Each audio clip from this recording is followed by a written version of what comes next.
रखना जारी न रख सके।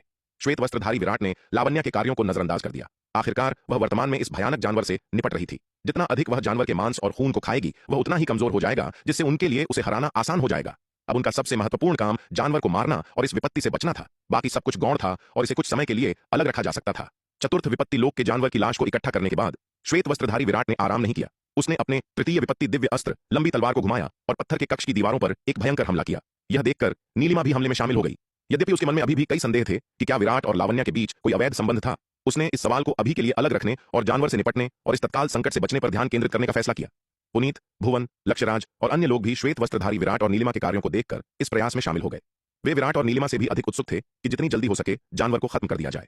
विराट और नीलिमा अपनी रहस्यमयी ज्वाला द्वारा संरक्षित होने के कारण कम से कम घने लाल धुंध से खतरे में नहीं थे, लेकिन वे अलग थे। उन्हें पत्थर के कक्ष के भीतर अविश्वसनीय रूप से संक्षारक लाल धुंध से लगातार खतरा था। इस धुंध के संक्षारक प्रभाव के तहत उनका सच्चा सार तेजी से समाप्त हो रहा था। इस डर पर उन्हें डर था कि वे ज्यादा देर तक टिक नहीं पाएंगे, इसलिए उन्हें जल्द से जल्द जानवर को मारना था और पत्थर के कक्ष से भागना था।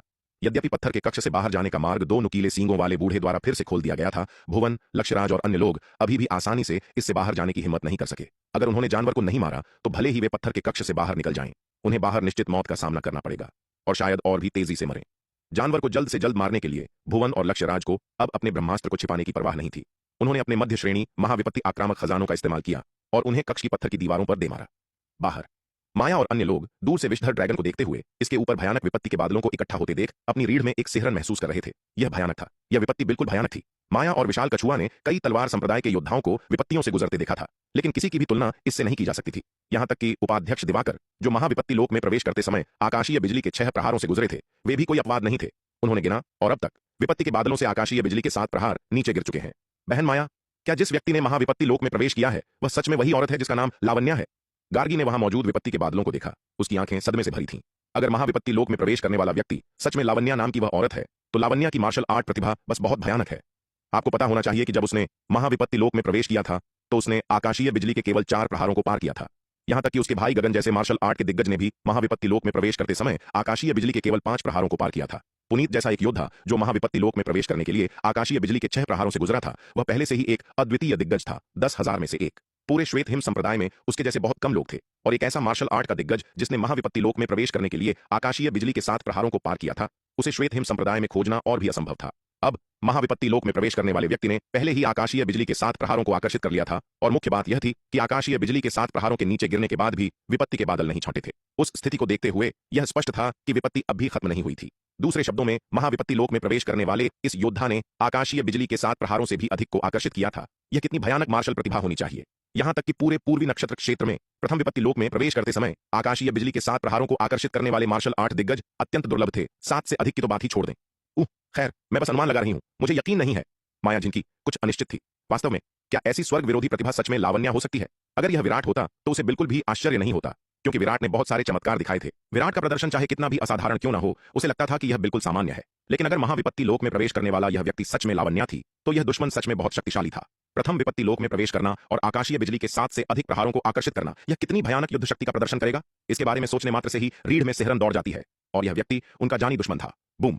जैसे ही सब लोग बात कर रहे थे, आकाशीय बिजली का 8वां प्रहार आसमान से नीचे गिरा। यह 8वां प्रहार सच में भयानक था।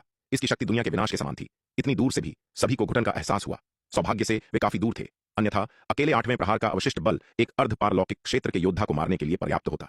इस भयानक बिजली के प्रहार का सामना करते हुए विषधर ड्रैगन ने अपनी पूरी ताकत लगा दी और अपना लगभग सारा सच्चा सार अपने चतुर्थ विपत्ति दिव्य अस्त्र स्तरीय स्वर्ण बैंगनी कवच में उड़ेल दिया। हालांकि जैसे ही वह इस प्रहार की बमबारी का डटकर विरोध कर रहा था, उसका शरीर अचानक सुन्न हो गया। इस क्षण उसने महसूस किया कि उसके शरीर के भीतर अनगिनत भयानक हमले लगातार सतह पर आ रहे हैं। इन भयानक हमलों के बीच दर्जनों खून की रस्सियां पागलों की तरह उसकी शक्ति को खा रही थीं, और चतुर्थ विपत्ति लोक के जानवर की लाश, जिस पर उसने अपनी ऊर्जा की भरपाई करने के लिए पहले भरोसा किया था, वह भी इस क्षण वापस ले ली गई थी।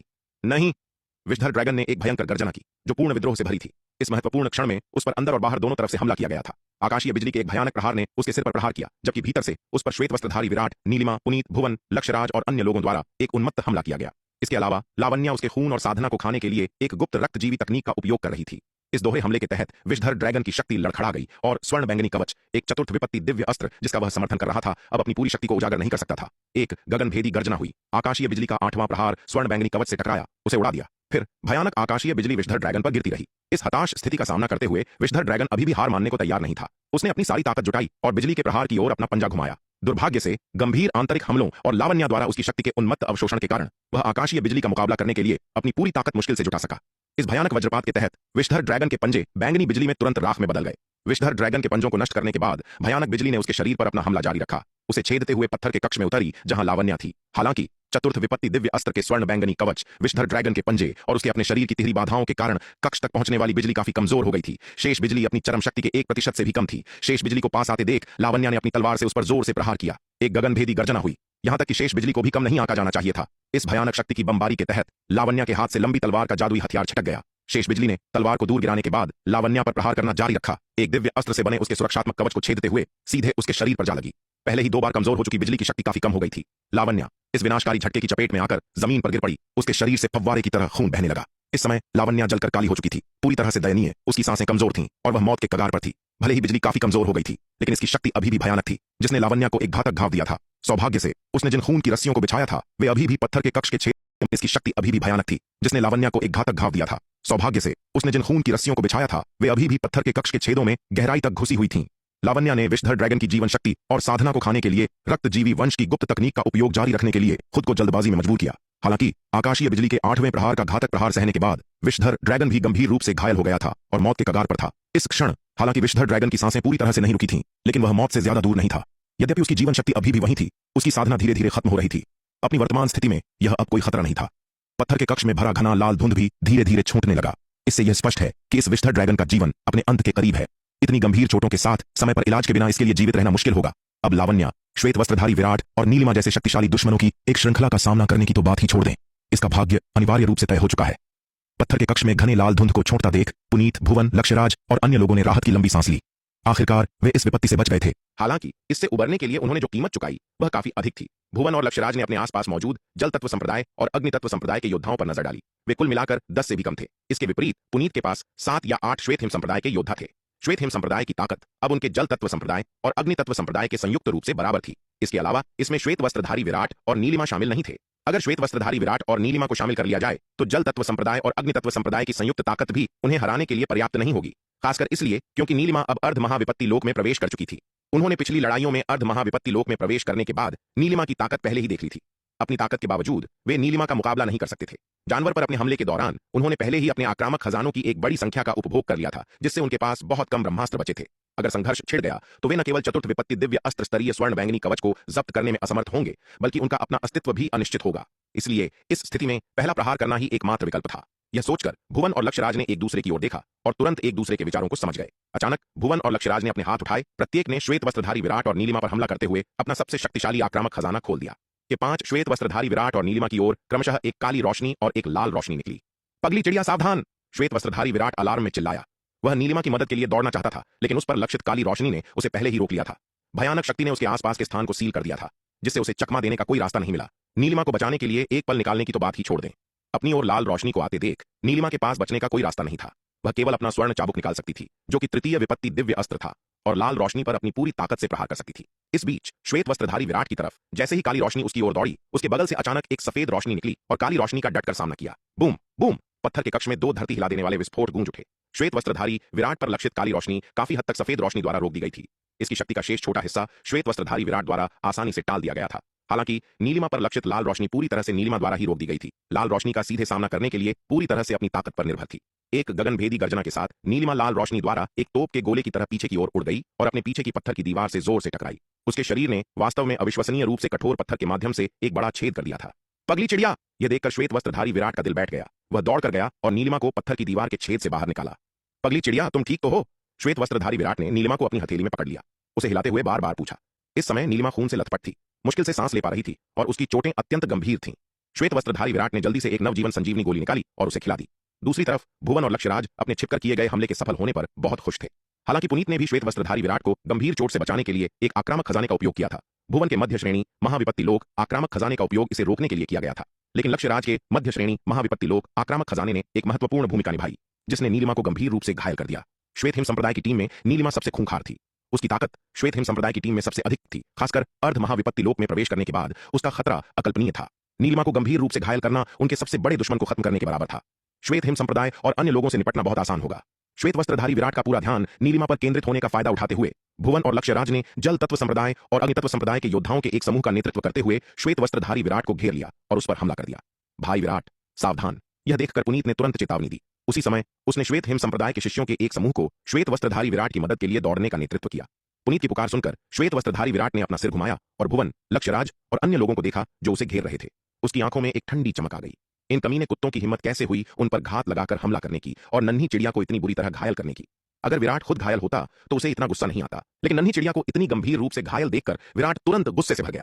उसने अपना हाथ बढ़ाया, वह महाविपत्ति वायु विस्फोटक ताबीज निकाला जिसे उसने पहले तैयार किया था और उसे भुवन, लक्ष्यराज और अन्य लोगों पर फेंक दिया। जैसे ही भुवन, लक्ष्यराज और अन्य लोग श्वेत वस्त्रधारी विराट को घेर रहे थे, अचानक उन्हें अपनी रीढ़ में एक सिहरन महसूस हुई, जैसे कि उनके दिलों से संकट का एक घातक एहसास उठ रहा हो। नहीं है। भुवन और लक्ष्यराज ने मन ही मन सोचा कि कुछ गड़बड़ है और वे चकमा देने ही वाले थे। हालांकि श्वेत वस्त्रधारी विराट द्वारा फेंका गया महाविपत्ति वायु विस्फोटक ताबीज बहुत तेज था और वे अचंभे में पड़ गए। उनके पास चकमा देने का कोई समय नहीं था। उनके बगल में एक गगनभेदी गर्जना हुई। भुवन और लक्ष्यराज को एक तेज दर्द महसूस हुआ क्योंकि भयानक विस्फोटक बल ने उन्हें तुरंत अपनी चपेट में ले लिया। नहीं! लक्ष्यराज ने अनैच्छिक गुस्से में मन ही मन दहाड़ा। उसने इस बिंदु तक पहुंचने के लिए सप्त खड्ग अमर भवन में अनगिनत कठिनाइयां सही थीं। वह यहां कैसे मर सकता था? लेकिन अपनी गहरी नाराजगी के बावजूद वह अपनी किस्मत से नहीं बच सका। विराट द्वारा तैयार किया गया महाविपत्ति वायु विस्फोटक ताबीज अविश्वसनीय रूप से शक्तिशाली था। किसी भी तरह से उस मध्य श्रेणी महाविपत्ति आक्रामक खजाने से कम नहीं था जिसका उसने पहले उपयोग किया था। इसके अलावा विराट इस बात से क्रोधित था कि उसने नीलिमा को इतनी बुरी तरह घायल कर दिया था, इसलिए महाविपत्ति वायु विस्फोटक ताबीज विशेष रूप से उसी पर लक्षित था। भयानक विस्फोटक बल के तहत लक्ष्यराज अंततः धूल में मिल गया। उसके बगल में अग्नि तत्व संप्रदाय के योद्धा, जिनमें अग्निवेश और समर शामिल थे, वे भी भयानक विस्फोट में मारे गए। भुवन हालांकि बच गया क्योंकि श्वेत वस्त्रधारी विराट ने उस पर ताबीज नहीं फेंका था। यद्यपि वह विस्फोट के झटके से गंभीर रूप से घायल हो गया था, कम से कम वह बच गया। विस्फोट के झटके के बाद लक्ष्यराज सहित अग्नि तत्व संप्रदाय के सभी योद्धा मारे गए, जबकि जल तत्व संप्रदाय के केवल भुवन और यशवर्धन ही बचे। यद्यपि भुवन और यशवर्धन बच गए, उन दोनों को अकल्पनीय चोटें आईं। भुवन खून से लथपथ था और श्वेत वस्त्रधारी विराट की ओर उसकी नजर अविश्वास से भरी थी। यह कैसे हो सकता है? इस लड़के के पास ऐसा भयानक आक्रामक खजाना कैसे हो सकता है? उसने हमेशा माना था कि श्वेत वस्त्रधारी विराट का सबसे शक्तिशाली ब्रह्मास्त्र वे 10 प्रथम विपत्ति लोक के अंधकार दानव पुतले थे। श्वेत वस्त्रधारी विराट द्वारा उन 10 प्रथम विपत्ति लोक के अंधकार दानव पुतलों का उपयोग करने के बाद उसके पास कोई और ब्रह्मास्त्र नहीं बचा था। यही कारण था कि वह और लक्ष्यराज श्वेत वस्त्रधारी विराट पर हमला करने को लेकर इतने आश्वस्त थे। लेकिन उसे यह कभी उम्मीद नहीं थी कि 10 प्रथम विपत्ति लोक के अंधकार दानव पुतलों के अलावा श्वेत वस्त्रधारी विराट के पास वास्तव में ऐसा भयानक ब्रह्मास्त्र था। इस क्षण भुवन संदेह से भर गया। चूंकि श्वेत वस्त्रधारी विराट के पास इतना शक्तिशाली ब्रह्मास्त्र था, तो उसने उनके पिछले संघर्ष के दौरान इसका उपयोग क्यों नहीं किया था? क्या ऐसा हो सकता है कि यह लड़का हर समय अपनी ताकत छिपा रहा हो, एक घातक प्रहार करने के लिए इस अवसर की प्रतीक्षा कर रहा हो? हालांकि भुवन को जो नहीं पता था वह यह था कि श्वेत वस्त्रधारी विराट ने उनके पिछले संघर्ष के दौरान महाविपत्ति वायु विस्फोटक ताबीज का उपयोग करने से इनकार नहीं किया था। उसके पास बस यह था ही नहीं, यह महाविपत्ति वायु विस्फोटक ताबीज कुछ ऐसा था जिसे उसने महाविपत्ति स्फटिक प्राप्त करने के बाद ही तैयार किया था। इसके अलावा उसके पास केवल एक ही महाविपत्ति वायु विस्फोटक ताबीज था। एक बार इस्तेमाल हो जाने के बाद यह खत्म हो गया। स्वाभाविक रूप से श्वेत वस्त्रधारी विराट इसे हल्के में इस्तेमाल नहीं करेगा। लेकिन अब नीलिमा को लक्ष्यराज के मध्य श्रेणी महाविपत्ति आक्रामक खजाने से इतनी बुरी तरह घायल देखकर श्वेत वस्त्रधारी विराट अब और बर्दाश्त नहीं कर सका। उसने लक्ष्यराज और अग्नितत्व संप्रदाय के योद्धाओं के समूह को एक घातक प्रहार करते हुए महाविपत्ति वायु विस्फोटक ताबीज का सीधे उपयोग किया। थोड़ा ठीक होने के बाद भुवन पत्थर के कक्ष में और रुकने की हिम्मत नहीं कर सका। वह चौंका और घबराहट में मार्ग से बाहर निकलने की ओर भाग गया। यह देखकर यशवर्धन भी अपनी जान बचाने के लिए जल्दी से उसके पीछे भागा। श्वेत वस्त्रधारी विराट ने उन दोनों का पीछा नहीं किया। उसका पूरा ध्यान अब नीलिमा पर केंद्रित था। नीलिमा की सुरक्षा उनके जीवन से कहीं अधिक महत्वपूर्ण थी। पगली चिड़िया, तुम्हें क्या हुआ? तुम ठीक तो हो? नीलिमा को धीरे धीरे अपनी आंखें खोलते देखकर श्वेत वस्त्रधारी विराट बहुत खुश हुआ और जल्दी से पूछा, मैं ठीक हूं, नीलिमा ने संघर्ष करते हुए कहा। विराट, उस बदमाश को ऐसे ही जाने मत देना, तुम्हें मेरा बदला लेना होगा। यह कहने के बाद नीलिमा का सिर एक तरफ झुक गया और वह फिर से बेहोश हो गई। पगली चिड़िया, यह देखकर श्वेत वस्त्रधारी विराट को घबराहट महसूस हुई और उसने इसे कई बार और पुकारा। हालांकि इस बार उसने चाहे जितनी बार पुकारा हो, नीलिमा ने अपनी आंखें नहीं खोली, बल्कि उसकी हथेली में गहरी नींद में सो गई। विराट ने नीलिमा की चोटों की सावधानीपूर्वक जांच की और पाया कि यद्यपि वे गंभीर थीं, नवजीवन संजीवनी गोली लेने के बाद यह धीरे धीरे ठीक हो रही थी। उसके दिल का बोझ आखिरकार हल्का हो गया। भाई विराट, क्या बहन नीलिमा ठीक है? इस समय पुनीत पास आया, चिंता के साथ पूछ रहा था। उसने भुवन और यशवर्धन के भागने का पीछा नहीं किया था। पहला, वह और अन्य श्वेत हिम संप्रदाय के योद्धा भी 2 नुकीले सींगों वाले बूढ़े के खिलाफ अपनी लड़ाई में गंभीर रूप से घायल हो गए थे। इसके अलावा पत्थर के कक्ष में संक्षारक लाल धुंध ने उनके सच्चे सार को बहुत कम कर दिया था। इन परिस्थितियों में पुनीत अनावश्यक परेशानी पैदा नहीं करना चाहता था। इसके अलावा पुनीत जलतत्व संप्रदाय के साथ पूरी तरह से संबंध नहीं तोड़ना चाहता था। अगर वह भुवन और यशवर्धन को मार सकता तो वह सफल हो सकता था, लेकिन अगर वह विफल रहा तो दुश्मनी बहुत बड़ी हो जाएगी। यद्यपि भुवन और यशवर्धन गंभीर रूप से घायल लग रहे थे, पुनीत को पूरा विश्वास नहीं था कि वह उन्हें पूरी तरह से मार सकता है, खासकर भुवन को। जल तत्व संप्रदाय प्रमुख के व्यक्तिगत शिष्य के रूप में भुवन के जीवित रहने का कौशल असाधारण था। पुनीत भुवन से ज्यादा मजबूत नहीं था, इसलिए भुवन की चोटों के बावजूद उसे मारना अभी भी मुश्किल होगा। इसलिए पुनीत ने ऐसे व्यर्थ प्रयास के खिलाफ फैसला किया। चोटें गंभीर हैं, लेकिन शुक्र है नुकसान अस्थायी रूप से रुक गया है, श्वेत वस्त्रधारी विराट ने कहा। यह अच्छा है। पुनीत ने राहत की एक हल्की सांस ली। नीलिमा ने उनके साथ इतने लंबे समय तक यात्रा की थी और पुनीत नहीं चाहता था कि उसे कुछ भी हो। इसके अलावा नीलिमा और विराट का इतना अच्छा रिश्ता था। अगर नीलिमा को कुछ भी हुआ तो विराट शायद पागल हो जाएगा। जब पुनीत ने विराट को महाविपत्ति वायु विस्फोटक ताबीज फेंकते हुए देखा तो वह इसकी शक्ति से दंग रह गया। उसे यह उम्मीद नहीं थी कि श्वेत वस्त्रधारी विराट के पास ऐसा भयानक हथियार होगा। यह जानना महत्वपूर्ण है कि भुवन, लक्ष्यराज और उसके पास मौजूद मध्य श्रेणी के महाविपत्ति आक्रामक खजाने सभी व्यक्तिगत रूप से उनके संप्रदाय के नेताओं या पूर्वजों द्वारा तैयार किए गए थे। और इन तीन प्रमुख संप्रदायों के संप्रदाय प्रमुख या पूर्वज कम से कम साधना के मामले में सभी पंचम विपत्ति लोक के विशेषज्ञ थे। केवल इस स्तर के विशेषज्ञ ही संभवतः ऐसे शक्तिशाली आक्रामक खजाने तैयार कर सकते थे। लेकिन विराट के पास भी इतना शक्तिशाली आक्रामक खजाना था। क्या इसका मतलब यह नहीं था कि शक्ति सिंधु महाद्वीप में पंचम विपत्ति लोक से ऊपर के विशेषज्ञ भी थे? यह सोचकर पुनीत को शक्ति सिंधु महाद्वीप की अथाह गहराइयों के बारे में और भी विस्मय हुआ, क्योंकि जिस गति से श्वेत वस्त्रधारी विराट ने महाविपत्ति वायु विस्फोटक ताबीज फेंका था वह इतनी तेज थी कि पुनीत यह भी नहीं देख पाया कि वह क्या था। अगर उसे पता होता कि श्वेत वस्त्रधारी विराट ने व्यक्तिगत रूप से महाविपत्ति वायु विस्फोटक ताबीज तैयार किया है तो वह शायद और भी हैरान होता। केवल एक अर्ध महाविपत्ति लोक का योद्धा वास्तव में एक मध्य श्रेणी महाविपत्ति लोक आक्रामक खजाने के बराबर ताबीज तैयार कर सकता है। यह कितनी स्वर्ग विरोधी क्षमता होनी चाहिए। भाई पुनीत, पहले के लिए आपका बहुत बहुत धन्यवाद। श्वेत वस्त्रधारी विराट ने पुनीत की ओर देखा और उसे धन्यवाद दिया। पहले भुवन और लक्ष्यराज ने उस पर और नीलिमा पर एक साथ हमला किया था और उस अत्यंत गंभीर क्षण में उसके बगल में मौजूद पुनीत ने भी भुवन के हमले को रोकने में उसकी मदद करने के लिए एक मध्य श्रेणी महाविपत्ति लोक आक्रामक खजाने का उपयोग किया था। वह इसके लिए पुनीत का बहुत आभारी था। उस समय उसका पूरा ध्यान नीलिमा पर केंद्रित था, इसलिए उसके पास भुवन द्वारा छोड़ी गई काली रोशनी से निपटने का समय नहीं था। अगर पुनीत ने हमले को रोकने के लिए उस मध्य श्रेणी महाविपत्ति आक्रामक खजाने का उपयोग नहीं किया होता तो उसका वर्तमान भाग्य शायद नीलिमा से भी बदतर होता। पल में उसके बगल में खड़े पुनीत ने मध्य श्रेणी के रूपांतरण लोक के आक्रामक खजाने का उपयोग करके भुवन के हमले को रोकने में उसकी मदद की थी। इसके लिए वह पुनीत का बहुत आभारी था। उस समय उसका पूरा ध्यान नन्ही चिड़िया पर था, इसलिए उसके पास भुवन द्वारा छोड़ी गई काली रोशनी से निपटने का समय नहीं था। अगर पुनीत ने उस हमले को रोकने के लिए मध्य श्रेणी के महाविपत्ति आक्रामक खजाने का उपयोग नहीं किया होता तो शायद उसकी वर्तमान स्थिति नन्ही चिड़िया से भी बदतर होती। यह भी निश्चित नहीं था कि वह अपने इस निर्मल अवतार की जान बचा पाता या नहीं। भाई विराट, आप बहुत दयालु हैं। हमारे बीच ऐसी औपचारिकता की कोई आवश्यकता नहीं है, पुनीत ने मुस्कुराते हुए कहा। एक मध्य श्रेणी का महाविपत्ति स्तर का आक्रामक खजाना हालांकि अविश्वसनीय रूप से कीमती था, लेकिन अगर इससे विराट का एक उपकार प्राप्त होता है तो यह पूरी तरह से सार्थक था। जितना अधिक समय उसने विराट के साथ बिताया उतना ही वह उसे रहस्यमय लगा। ऐसे मार्शल आर्ट्स के प्रतिभाशाली व्यक्ति से मित्रता करना निस्संदेह उसके भविष्य के विकास के लिए बहुत फायदेमंद होगा। वास्तव में मैं थोड़ा दिखावा कर रहा था, श्वेत वस्त्रधारी विराट ने खुद पर हंसते हुए कहा। पुनीत के साथ इतना समय बिताने के बाद उनकी दोस्ती काफी गहरी हो गई थी। उन्हें सच्चा दोस्त माना जा सकता था। हालांकि श्वेत वस्त्रधारी विराट ने कुछ और नहीं कहा, लेकिन उसने पुनीत के उपकार को हमेशा के लिए याद रखा। अरे वह औरत कहां है? वह अभी तो यहीं थी, पलक झपकते ही वह गायब कैसे हो गई? जैसे ही श्वेत वस्त्रधारी विराट पुनीत से बात कर रहा था, जिग्नेश ने अचानक आश्चर्य से कहा। जिग्नेश की बातें सुनकर श्वेत वस्त्रधारी विराट और पुनीत तुरंत मुड़े, लेकिन उन्होंने पाया कि जिस जगह पर लावण्या खड़ी थी वह अब खाली थी। उन्हें पता ही नहीं चला कि लावण्या कब चली गई। पत्थर के कक्ष के बाहर माया और विशाल कछुआ विषधर ड्रैगन के पास पहुंचे। आसमान में महाविपत्ति के बादल छंटने के बाद माया सबसे पहले उड़कर वहां पहुंची। विशाल कछुआ यह डरते हुए कि अकेले भागने पर उसे कोई दुर्घटना न हो जाए तेजी से उसके पीछे पीछे गया। जब माया विषधर ड्रैगन के विशाल शरीर के पास पहुंची तो उसने सबसे पहले पल में उसके बगल में खड़े पुनीत ने मध्य श्रेणी के रूपांतरण लोक के आक्रामक खजाने का उपयोग करके भुवन के हमले को रोकने में उसकी मदद की थी। इसके लिए वह पुनीत का बहुत आभारी था। उस समय आसमान में महाविपत्ति के बादल छंटने के बाद माया सबसे पहले उड़कर वहां पहुंची। विशाल कछुआ यह डरते हुए कि अकेले भागने पर उसे कोई दुर्घटना न हो जाए तेजी से उसके पीछे पीछे गया। जब माया विषधर ड्रैगन के विशाल शरीर के पास पहुंची तो उसने सबसे पहले चतुर्थ विपत्ति दिव्य अस्त्र स्वर्ण बैंगनी पोशाक को पकड़ लिया। यह स्वर्ण बैंगनी पोशाक, जो एक चतुर्थ विपत्ति दिव्य अस्त्र थी, विषधर ड्रैगन द्वारा आकाशीय बिजली का सामना करने के लिए इस्तेमाल की गई थी, लेकिन अंततः आकाशीय बिजली के 8वें प्रहार से यह दूर जा गिरी थी। आकाशीय बिजली के 8वें प्रहार से टकराने के बाद और विराट, नन्ही चिड़िया, लावण्या और अन्य लोगों द्वारा अंदर से बुरी तरह घायल होने के कारण विषधर ड्रैगन पहले से ही मौत की कगार पर था। उसके पास चतुर्थ विपत्ति दिव्य अस्त्र स्वर्ण बैंगनी पोशाक को वापस लाने की कोई ताकत नहीं बची थी। इस पोशाक को प्राप्त करने के लिए विराट, नन्ही चिड़िया, पुनीत, भुवन और लक्ष्यराज ने अपना सब कुछ दांव पर लगा दिया था। विषधर ड्रैगन के शरीर से बनी गुफा में प्रवेश किया और अनगिनत खौफनाक लड़ाइयां लड़ी। हालांकि अंततः स्वर्ण बैंगनी पोशाक गुफा में प्रवेश करने वाले किसी भी व्यक्ति के हाथ नहीं लगी। इसके बजाय यह माया के हाथों में आ गई, जिसने प्रवेश भी नहीं किया था।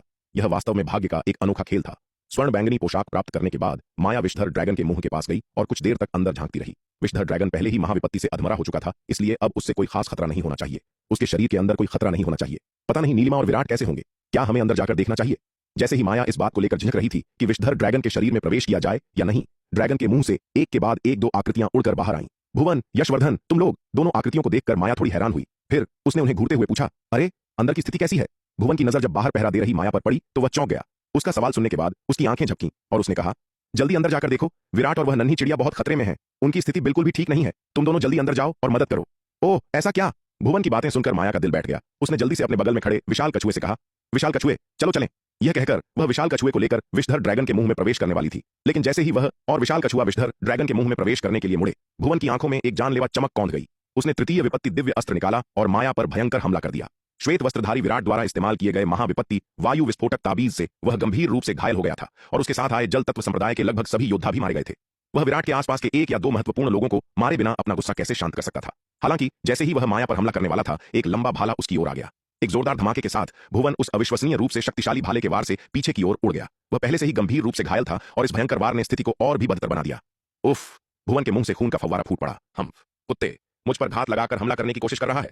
तू इतना भाग्यशाली कैसे हो सकता है? माया ने भुवन की ओर देखा और पूरी तरह से नफरत भरे चेहरे के साथ कहा, क्या तुझे सच में लगता है कि मैं कोई बेवकूफ हूं जिसे बेवकूफ बनाना इतना आसान है? यह कुत्ता उनका जानी दुश्मन था। वह इतना दयालु कैसे हो सकता है कि उसे सच बताए, और इतना दयालु भी कि उसे मदद के लिए अंदर जाने दे? यह बकवास स्पष्ट रूप से एक झूठ है। ऐसे स्पष्ट झूठ के साथ मुझे बेवकूफ बनाने की कोशिश करना सिर्फ मूर्खता है। यह कहकर माया आगे बढ़ी और फिर से भुवन पर झपट पड़ी। इस बीच विशाल कछुए ने यशवर्धन पर भयंकर हमला कर दिया। यह देखकर भुवन ने वहां रुकने की हिम्मत नहीं की और क्षितिज की ओर भाग गया। उसे अब आसपास बचे जल तत्व संप्रदाय के योद्धाओं की कोई परवाह नहीं थी। माया की ताकत शुरू से ही उसकी ताकत से कम नहीं थी, और अब जब वह इतनी बुरी तरह से घायल था तो वह अपने चरम पर मौजूद माया का मुकाबला नहीं कर सकता था। अगर माया ने उसे पकड़ लिया तो वह अपनी जान गंवा सकता है। वह लक्ष्यराज के नक्शे एकदम पर नहीं चलना चाहता था। भुवन को भागते देख माया ने उसकी ओर देखा, लेकिन उसका पीछा करने की जहमत नहीं उठाई। अभी सबसे महत्वपूर्ण बात विराट और नीलिमा से जल्दी मिलना था।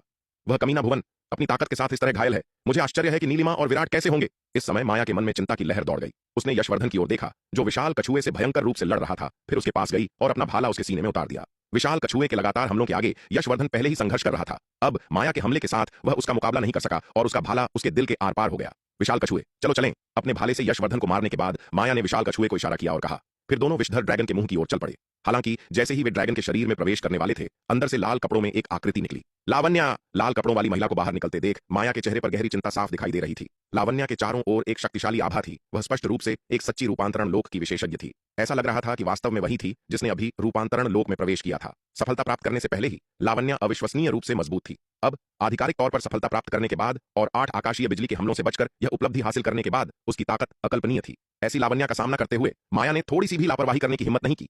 लावण्या ने माया और विशाल कछुए की ओर देखा, बस हल्की सी मुस्कान दी, लेकिन उन पर हमला करने का कोई इरादा नहीं दिखाया। उसने विराट के साथ एक रक्त प्रतिज्ञा पर हस्ताक्षर किए थे। 100 वर्षों के भीतर विराट और तलवार संप्रदाय के लोगों को उसे नुकसान पहुंचाने की मनाही थी, और बदले में उसे तलवार संप्रदाय के लोगों को नुकसान पहुंचाने की मनाही थी। हालांकि उसने महाविपत्ति लोक में प्रवेश कर लिया था और माया से कहीं अधिक मजबूत थी। अगर वह अभी कोई कदम उठाती तो वह माया और विशाल कछुए की संयुक्त ताकतों को आसानी से हरा सकती थी। हालांकि रक्त प्रतिज्ञा से बंधी होने के कारण उसने ऐसा करने की हिम्मत नहीं की। इसके अलावा उसने इस समय विराट को पूरी तरह से उकसाने की हिम्मत नहीं की। अगर वह कोई जल्दबाजी नहीं करती तो विराट अभी भी रक्त प्रतिज्ञा के परिणाम से सावधान हो सकता है और उस पर हमला करने से बच सकता है। लेकिन अगर उसने वास्तव में विराट की सहन शक्ति को उकसाने के लिए कुछ किया तो रक्त प्रतिज्ञा की बाधाओं के बावजूद विराट उसे नष्ट करने के लिए किसी भी हद तक जा सकता है। वह विराट के चरित्र को बहुत अच्छी तरह से जानती थी। माया जी, क्या आपने अभी भुवन को अंदर से बाहर आते देखा? लावण्या ने मुस्कुराते हुए माया से पूछा। हाँ, माया ने सिर हिलाया। ओह, वह अब कहां है? लावण्या ने पूछा। वह उस तरफ भाग गया। माया ने उस दिशा की ओर इशारा किया जिधर भुवन भागा था। न तो भुवन और न ही लावण्या अच्छे लोग थे। माया को उन्हें कुत्तों की तरह लड़ते हुए देखकर बहुत खुशी होगी, इसलिए माया ने लावण्या की पूछताछ से कुछ भी नहीं छिपाया। ठीक है, धन्यवाद माया जी। लावण्या ने हल्की सी मुस्कान दी और माया को धन्यवाद दिया। फिर वह तेजी से निकली और उसी दिशा में भुवन का पीछा करने लगी जिधर वह गया था। अरे माया, तुमने उस दुष्ट औरत को भुवन के ठिकाने के बारे में क्यों बताया? लावण्या के जाने के बाद बड़े कछुए ने उलझन भरे चेहरे के साथ पूछा। लावण्या, वह दुष्ट औरत बॉस की जानी दुश्मन थी। माया उसके साथ इतनी विनम्र क्यों थी? बड़े कछुए, तुम एकदम मूर्ख हो। मैंने लावण्या को भुवन के ठिकाने के बारे में बताया ताकि वे कुत्तों की तरह लड़ें। क्या यह अच्छी बात नहीं है? यह हमें उनसे निपटने की परेशानी से बचाता है। माया ने बड़े कछुए की ओर देखा और अवाक होकर कहा, यह बड़ा कछुआ सच में बेवकूफ है। वह उसका इरादा भी नहीं समझ सकता। उस मूर्ख बाघ की तुलना में इस बड़े कछुए का दिमाग बहुत खराब है। हालांकि माया को जिसकी उम्मीद नहीं थी वह यह था कि उसका काम लावण्या का एक बहुत बड़ा उपकार करेगा, जो लावण्या को शक्ति सिंधु महाद्वीप छोड़ने के लिए एक उत्कृष्ट अवसर प्रदान करेगा। माया ने विशाल कछुए को नजरअंदाज कर दिया और विषधर ड्रैगन के शरीर में चलने ही वाली थी कि उसके खुले जबड़े से एक और समूह निकला। इस समूह में श्वेत वस्त्रधारी विराट, पुनीत और अन्य लोग शामिल थे। विराट, तुम आखिरकार बाहर आ ही गए। श्वेत वस्त्रधारी विराट को देखकर माया ने खुशी से पुकारते हुए कहा। मैं बहुत चिंतित थी। फिर उसने विराट के चारों ओर देखा और एक उलझन भरे भाव से पूछा, अरे विराट, नीलिमा कहां है? वह कहां गई? वह तुम्हारे साथ बाहर क्यों नहीं आई? वह यहां है। श्वेत वस्त्रधारी विराट ने अपनी हथेली खोली और नन्ही चिड़िया को माया को सौंप दिया। नीलिमा! श्वेत वस्त्रधारी विराट की हथेली में सो रही नीली चिड़िया को देखकर माया हैरान रह गई। उसने विराट का कॉलर पकड़ लिया। उसका चेहरा गुस्से से विकृत हो गया और उसने पूछा, विराट, तुमने नीलिमा की कैसे देखभाल की है? उसे क्या हुआ है? अगर नीलिमा को कुछ हुआ तो मैं तुमसे मौत तक लड़ूंगी। माया, मुझे छोड़ो। श्वेत वस्त्रधारी विराट ने अवाक होकर कहा। यह औरत सबके सामने उसके साथ ऐसा व्यवहार करने की हिम्मत कर रही थी। यह कैसा बर्ताव था? वह अपना सम्मान कैसे बचा सकता था? उसने माया का हाथ पकड़ लिया, उसे दूर करने की कोशिश कर रहा था। हालांकि माया के हाथ ने उसके कॉलर को कसकर पकड़ रखा था, छोड़ने से इनकार कर दिया। यद्यपि श्वेत वस्त्रधारी विराट ने अर्धचरण रूपांतरण लोक में प्रवेश कर लिया था, लेकिन उसकी ताकत केवल माया के समान ही थी। उसके लिए माया का हाथ हटाना कोई आसान काम नहीं था। अगर उसने जोर लगाने की कोशिश की तो वह निश्चित रूप से अपने कपड़े फाड़ लेगा। क्या तब वह और भी अधिक अपमानित नहीं होगा? विराट, मुझे बताओ, नीलिमा को क्या हुआ है? माया ने विराट का कॉलर पकड़ लिया। उसकी आंखें लाल थीं, उसकी आवाज चिंतित थी और सिसकियों से रुंध गई थी जब उसने उससे सवाल किया। नीलिमा ठीक है, बस थोड़ी घायल है, विराट ने बेबसी से कहा। माया, पहले मुझे छोड़ो। यह सुनकर माया ने आखिरकार उसके कॉलर पर अपनी पकड़ ढीली कर दी। क्या नीलिमा सच में ठीक है?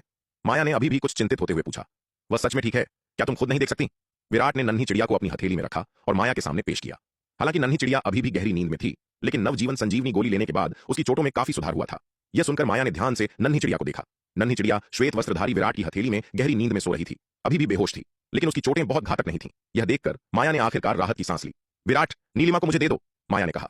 विराट की ओर देखते हुए उसके जवाब की प्रतीक्षा किए बिना उसने सावधानी से उसके हाथ से नन्ही चिड़िया को ले लिया। चिड़िया को लेने के बाद माया ने विराट को घूरते हुए कहा, विराट तुम बस रुको, मैं तुम्हारे साथ यह हिसाब चुकता करूंगी। यह कहकर उसने उसे नजरअंदाज कर दिया और सावधानी से नन्ही चिड़िया को दूर ले गई। यह देखकर विराट बेबस नजर आ रहा था। यह छोटी मूर्ख लड़की, सच में। हालांकि भले ही माया के कार्य काफी असभ्य थे, विराट ने उसे दोष नहीं दिया। वह पहले से ही नन्ही चिड़िया की अच्छी तरह से देखभाल न करने के लिए दोषी महसूस कर रहा था, जिससे उसे इतनी गंभीर चोटें आईं। इसलिए माया द्वारा डांटा जाना उसके लिए कोई बड़ी बात नहीं थी। बड़े कछुए, बाहर की स्थिति कैसी है? श्वेत वस्त्रधारी विराट ने अपने बगल में खड़े बड़े कछुए की ओर मुड़कर पूछा। बॉस, यहां सब ठीक है, लेकिन जल तत्व संप्रदाय और अग्नि तत्व संप्रदाय में हालात इतने अच्छे नहीं हैं। विशाल कछुए ने फिर विस्तार से बताया कि बाहर क्या हुआ था। इसमें यह शामिल था कि कैसे विषधर ड्रैगन ने महाविपत्ति का मुकाबला किया। विपत्ति की असीम शक्ति, ड्रैगन के लगभग मारे जाने के बाद कैसे माया ने चतुर्थ विपत्ति दिव्य अस्त्र स्तर की स्वर्ण बैंगनी पोशाक प्राप्त की और कैसे भुवन और यशवर्धन अंदर से निकले। माया ने यशवर्धन को छुरा घोंपकर मार डाला था, जबकि भुवन भाग निकला था। फिर लावण्या बाहर आई, माया से भुवन के ठिकाने के बारे में पूछा और फिर उसका पीछा किया। विशाल कछुए ने एक एक बात विस्तार से बताई। तुम्हारा मतलब है लावण्या भुवन के पीछे गई? विशाल कछुए का वृत्तांत सुनने के बाद श्वेत वस्त्रधारी विराट ने पूछा। हाँ, जैसे ही लावण्या बाहर आई उसने माया से भुवन के ठिकाने के बारे में पूछा। माया द्वारा उसे भुवन का स्थान बताने के बाद उसने तुरंत उसी दिशा में उसका पीछा किया जिधर वह भागा था, विशाल कछुए ने कहा। यह सुनकर श्वेत वस्त्रधारी विराट की त्योरियां चढ़ गईं। क्या हुआ विराट? क्या इसमें कुछ गलत है? उन्हें कुत्तों की तरह लड़ने देना कोई बुरी बात नहीं है। यह हमें उनसे निपटने की परेशानी से बचाता है। इस समय एक तरफ खड़ी माया ने भी विशाल कछुए से श्वेत वस्त्रधारी विराट के सवाल को देखा और तुरंत बीच में बोली, यह गलत नहीं है, बस इतना है कि जो तुम कर रही हो वह वास्तव में लावण्या का एक बड़ा उपकार कर सकता है। श्वेत वस्त्रधारी विराट ने उसकी ओर देखते हुए कहा। क्या? लावण्या का बड़ा उपकार? यह लावण्या का बड़ा उपकार कैसे हो सकता है? माया ने हैरान होते हुए पूछा। तुम लावण्या के बारे में बहुत कम जानती हो। वह तुम्हारी सोच से कहीं ज्यादा जटिल है। अगर भुवन उसके हाथ लग गया तो भविष्य में पूरा जल तत्व संप्रदाय उसके हाथों में जा सकता है। श्वेत वस्त्रधारी विराट ने कहा। सच में? विराट, क्या यह कुछ ज्यादा ही बढ़ा चढ़ाकर नहीं कहा जा रहा है? माया ने कुछ अविश्वास के साथ कहा, लेकिन फिर उसे याद आया कि विराट कभी बिना कारण कुछ नहीं बोलता। यह आदमी हमेशा अविश्वसनीय रूप से व्यावहारिक था। उसकी भविष्यवाणियां शायद ही कभी गलत होती थीं। यह सोचकर कि उसने अपनी ही चतुराई के कारण चीजें खराब कर दी होंगी, माया थोड़ा असहज महसूस करने लगी। भूल जाओ, बहुत ज्यादा सोचने के लिए अब बहुत देर हो चुकी है। लावण्या को जल तत्व संप्रदाय के खिलाफ लड़ने देना शायद कोई बुरी बात ना हो। श्वेत वस्त्रधारी विराट ने अपना हाथ हिलाते हुए कहा। उसने माया की गलती को आगे नहीं बढ़ाया, और वैसे भी माया ने जो किया वह वास्तव में कोई गलती नहीं थी।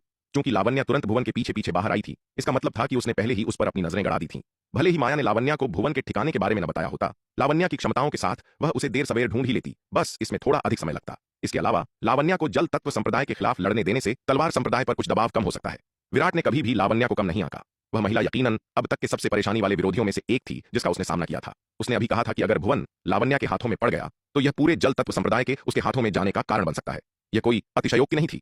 उस समय शक्ति सिंधु महाद्वीप का रक्त कबीला अविश्वसनीय रूप से अभिमानी था। उनकी ताकत लावण्या से कहीं अधिक थी, लेकिन अंतिम परिणाम क्या था? पूरा रक्त कबीला अभी भी लावण्या के नियंत्रण में आ गया। इसके अलावा शक्ति सिंधु महाद्वीप के रक्तजीव अपनी बहुत सी उपयोगिता खोने के बाद लावण्या द्वारा उसे 100 वर्षों तक नुकसान न पहुंचाने का वादा करते हुए उसके साथ रक्त प्रतिज्ञा के बदले सौदेबाजी के चिप्स के रूप में बेचे गए थे। जबकि जल तत्व संप्रदाय शक्तिशाली था, यह उस समय रक्तजीवों और लावण्या के बीच शक्ति की असमानता से कहीं कम दुर्जय था। विशाल कछुए से उसे यह भी पता चला कि लावण्या ने अपनी महाविपत्ति के दौरान 8 आकाशीय बिजली को आकर्षित किया था, जो एक आश्चर्यजनक रूप से स्वर्ग अवज्ञा करने वाली मार्शल प्रतिभा थी। यह ध्यान दिया जाना चाहिए कि प्रथम विपत्ति लोक में प्रवेश करने पर कोई भी मार्शल कलाकार अधिकतम 9 आकाशीय बिजली को आकर्षित कर सकता था। इसका मतलब था कि लावण्या प्रथम विपत्ति लोक के विशेषज्ञ की सीमा तक पहुंचने से केवल एक प्रहार दूर थी। यह ऐसा कुछ था जिसे कम ही लोग हासिल कर सकते थे, न केवल पूर्वी नक्षत्र क्षेत्र में बल्कि संभवतः पूरे दक्षिणी स्वर्ग मंडल में। विराट को लावण्या की वर्तमान ताकत की सटीक सीमा का पता नहीं था। हालांकि वह जानता था कि हिमशिखा ने प्रथम विपत्ति लोक में प्रवेश करने के लिए केवल 7 आकाशीय बिजली को आकर्षित किया था। फिर भी उसकी युद्ध शक्ति पहले से ही अविश्वसनीय रूप से दुर्जय थी।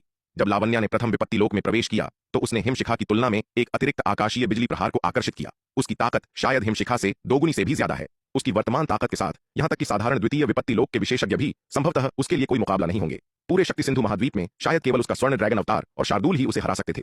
आह, यह औरत सच में परेशानी का सबब है। यह सोचकर श्वेत वस्त्रधारी विराट अपना माथा रगड़ने से खुद को रोक नहीं पाया। विराट का मानना था कि लावण्या की स्वर्ग अवज्ञा करने वाली मार्शल प्रतिभा का संबंध उन 3 वर्षों से था जो उसने उसके शरीर में अपना स्वयं का सार रक्तवंश इंजेक्ट करने में बिताए थे।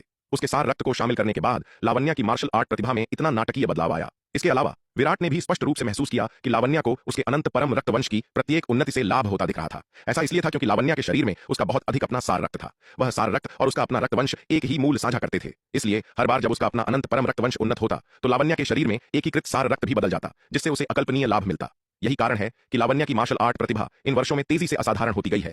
भाई पुनीत, इस विषधर ड्रैगन को आपका श्वेत हिम संप्रदाय संभालेगा। श्वेत वस्त्रधारी विराट ने अपने बगल में खड़े पुनीत की ओर मुड़कर कहा, चूंकि स्वर्ण बैंगनी पोशाक जो एक चतुर्थ विपत्ति दिव्य अस्त्र थी माया द्वारा प्राप्त कर ली गई थी, इसलिए यह चतुर्थ विपत्ति विषधर ड्रैगन स्वाभाविक रूप से श्वेत हिम संप्रदाय को सौंप दिया जाएगा। वे वर्तमान में श्वेत हिम संप्रदाय के साथ सहयोगी थे, इसलिए वे सभी लाभ अपने लिए नहीं रख सकते थे, उन्हें दूसरों के लिए कुछ छोड़ना पड़ा। इसके अलावा उस पत्थर के कक्ष में पुनीत ने भुवन के घातक प्रहार का सामना करने में मदद करने के लिए एक मध्य श्रेणी के रूपांतरण लोक आक्रामक खजाने का उपयोग किया था, इसलिए वह पुनीत का एक बहुत बड़ा कर्जदार था। इस विषधर ड्रैगन को उस उपकार को चुकाने के लिए एक उपहार माना जा सकता है। ठीक है, उस स्थिति में मैं कोई संकोच नहीं करूंगा। पुनीत ने श्वेत वस्त्रधारी विराट के सामने सिर झुकाया। उसे शुरू में माया द्वारा चतुर्थ विपत्ति दिव्य अस्त्र स्वर्ण बैंगनी पोशाक प्राप्त करने पर थोड़ी ईर्ष्या महसूस हुई थी। हालांकि श्वेत वस्त्रधारी विराट के शब्द सुनने के बाद वह ईर्ष्या तुरंत गायब हो गई। जबकि चतुर्थ विपत्ति दिव्य अस्त्र की स्वर्ण बैंगनी पोशाक वास्तव में कीमती थी, उनके सामने चतुर्थ विपत्ति लोक का विषधर ड्रैगन किसी भी तरह से मूल्य में कम नहीं था। वास्तव में समग्र मूल्य के संदर्भ में यह विषधर ड्रैगन स्वर्ण बैंगनी पोशाक से भी आगे निकल गया। जिग्नेश और अन्य श्वेत हिम संप्रदाय के योद्धाओं ने शुरू में स्वर्ण बैंगनी पोशाक प्राप्त करने के लिए माया के प्रति कुछ नाराजगी जताई थी। आखिरकार उनके श्वेत हिम संप्रदाय ने इसे प्राप्त करने के लिए एक भारी कीमत चुकाई थी। हालांकि माया बिना उंगली उठाए बाहर इंतजार कर रही थी और आसानी से चतुर्थ विपत्ति दिव्य अस्त्र स्वर्ण बैंगनी पोशाक प्राप्त कर ली। इससे वे बेहद आहत महसूस कर रहे थे। वे केवल विराट के सम्मान के कारण कार्रवाई करने से परहेज कर रहे थे। इन सभी घटनाओं के बाद वे पहले ही विराट की क्षमताओं को देख चुके थे। ऐसे अद्वितीय मार्शल आर्ट्स के प्रतिभाशाली व्यक्ति को आसानी से नाराज न करना ही सबसे अच्छा था। आखिरकार यह कहना मुश्किल था कि विराट की भविष्य की उपलब्धियां कितनी महान होंगी, इसलिए भले ही वे इस मामले से बहुत असंतुष्ट थे, उन्होंने इसे दिखाया नहीं। अब विराट को यह कहते हुए सुनकर कि वह चौथे महाविपत्ति के विषधर ड्रैगन को उनके श्वेत हिम संप्रदाय को सौंप देगा, जिग्नेश और अन्य श्वेत हिम संप्रदाय के योद्धाओं के दिलों में असंतोष तुरंत गायब हो गया। इसके बजाय उन्होंने विराट के प्रति गहरी कृतज्ञता महसूस की। यह विषधर ड्रैगन न केवल चतुर्थ विपत्ति दिव्य अस्त्र स्वर्ण बैंगनी पोशाक से अधिक मूल्यवान था, बल्कि यह उनमें से प्रत्येक को संबंधित लाभ भी लाएगा। यदि वे केवल 4 विपत्तियों का दिव्य अस्त्र स्वर्ण बैंगनी पोशाक को हथियाने में कामयाब होते, तो वे इसे केवल पुनीत को सौंप सकते थे, जो उनमें से सबसे मजबूत था, जबकि उनमें से अधिकांश इसके लाभों का आनंद नहीं ले पाएंगे। शायद पुनीत बाद में उन्हें कुछ मुआवजा देने की कोशिश करेगा, लेकिन उस मुआवजे का लाभ विषधर ड्रैगन के लाभों को साझा करने के बराबर नहीं होगा। श्वेत वस्त्रधारी विराट के कार्य ने न केवल पुनीत को अत्यंत आभारी बना दिया, बल्कि अधिकांश श्वेत हिम संप्रदाय के योद्धाओं का पक्ष भी जीत लिया। इसके बाद पुनीत ने विषधर ड्रैगन पर हमला शुरू करने के लिए श्वेत हिम संप्रदाय के योद्धाओं के समूह का नेतृत्व किया। यह विषधर ड्रैगन आकाशीय बिजली और श्वेत वस्त्रधारी विराट, नन्ही चिड़िया और अन्य लोगों द्वारा उसके शरीर पर किए गए पिछले नुकसान से पहले ही क्षतिग्रस्त हो चुका था। इस दोहरे हमले के तहत वह मौत की कगार पर था। बाहरी हमलों के बिना भी उसके लिए इतनी गंभीर चोटों से उबरना मुश्किल होता।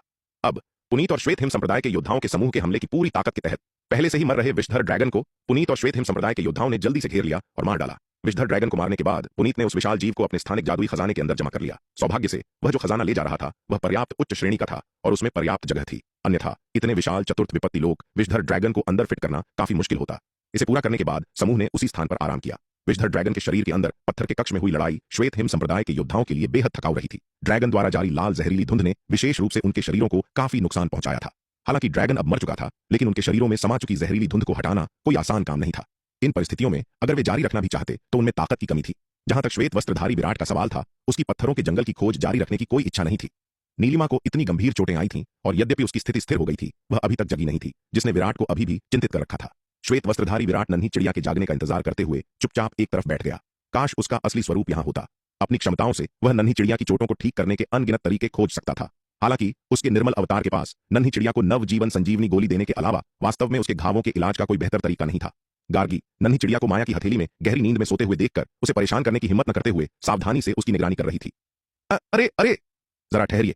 अगर आप इस कहानी को पूरा बिना कट और दमदार आवाज में सुनना चाहते हैं तो अभी प्ले स्टोर पर जाए, मिनी एफएम ऐप डाउनलोड करें और कहानी की दुनिया में खो जाए, जहां हर एपिसोड में है सस्पेंस, रोमांच और पूरा मजा। अभी डाउनलोड करें और सुनने का मजा कई गुना बढ़ा दें। सप्तखड्ग अमर भवन। कुछ देर अपनी पूरी ताकत से भागने के बाद भुवन ने पीछे मुड़कर देखा और जब उसने पाया कि कोई उसका पीछा नहीं कर रहा है तो उसने राहत की एक लंबी सांस ली। हालांकि जैसे ही वह आराम करने के लिए मुड़ा और बैठकर आराम करने का इरादा किया, उसके हाव भाव अचानक जम गए। फिर उसका चेहरा बुरी तरह बदल गया और वह लगभग उछल पड़ा। लावण्या, तुम यहाँ क्या कर रही हो? तुम कब आई?